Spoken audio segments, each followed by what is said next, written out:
ఆమెకి భూమి పుట్టేయట్లేదు కదా, కొడుకు చూస్తున్నాడా, నేనే చూస్తానా? ఆ పింఛని వస్తుంది, నెలకు పింఛని వస్తుందని ఆ పొగా కోడికి, మాట్రాలోడికి, కూరగాయలోడికి అన్నింటికి నేను అవి చూస్తూ ఆడిచ్చిన 3,000 రూపాయలు చాలకపోతే ఇంకా 500, 600 అప్పు చేస్తున్నాను. ఇప్పుడు పింఛని దొరకలేదు, రాసిన ఇంటికాడికి తెచ్చిస్తున్నాడా, అది బంద్ చేశారు.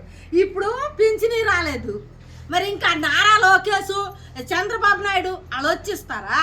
లేకపోతే ఇప్పుడు మా ముసలి దానికి పట్టుకొని కానీ ముష్టి అడుక్కోవాలరా?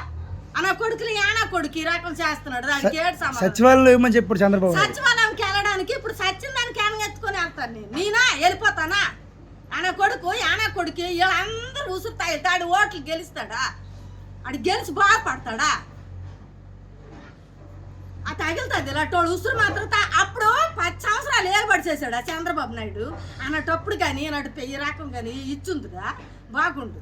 అప్పుడు ఇంకల్లా దేవత ముష్టిదా ఈ పంచాయతీకి, బగాపిండి పంచాయతీకి ఒక సీఎఫ్ ముష్టి దానికి పెట్టాడు. ఈ పెదల సొమ్ము తినుకోని అది ఇచ్చింది భీము.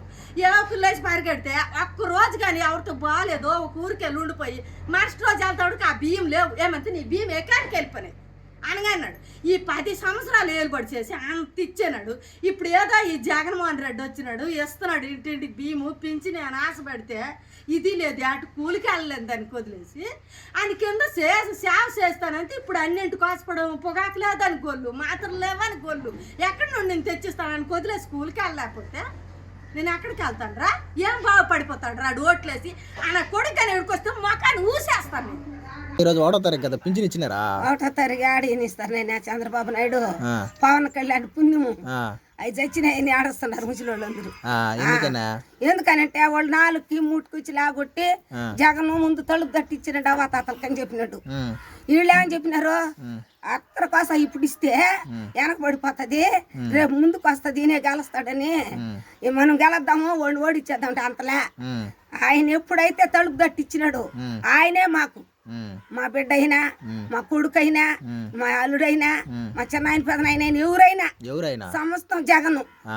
వీళ్ళు మనుషులు పీక్కు తింటారు, వాళ్ళ పెద్ద పెద్ద వాళ్ళకి సహాయం చేస్తారు, ఆయన పేదలకు సహాయం చేస్తారు. మన ఆయన లక్షణంగా 100 ఏళ్ళు ఉండాలి జగను, 100 ఏళ్ళు ఉండాల జగన్. నా ఆవిసి పోసుకొని 100 ఏళ్ళు చల్లగా ఉండాలి. ఆ మాట ఈ మాట చెప్పి దాన్ని కొట్టించేసినాడు. ఇప్పుడు పింఛన ఇళ్ళకి ఎత్తుకొచ్చేసింది చంద్రబాబు నాయుడు కదా. ఇంకెవరు? చంద్రబాబు నాయుడే చేసింది. చంద్రబాబు నాయుడు వస్తే వాన కురదు, పైరు పండదు. బోబాకులో మనం పోయి పెళ్ళకూరులో చెప్తూ కుట్టించుకోవాలి సందాల దాకా. నా కొడుకు వచ్చినాడు అనుకో జగను, బంగారాల మన ఇంటికి వస్తాయి, అన్ని వస్తాయి. మంచి చేసినాడు కానీ చెడు చేయలే. వాళ్ళ నాయనకి తరంలో నుండి కూడా బాగా మంచి మనకేం కావాలో మన ఇళ్ళకి వచ్చినాయి.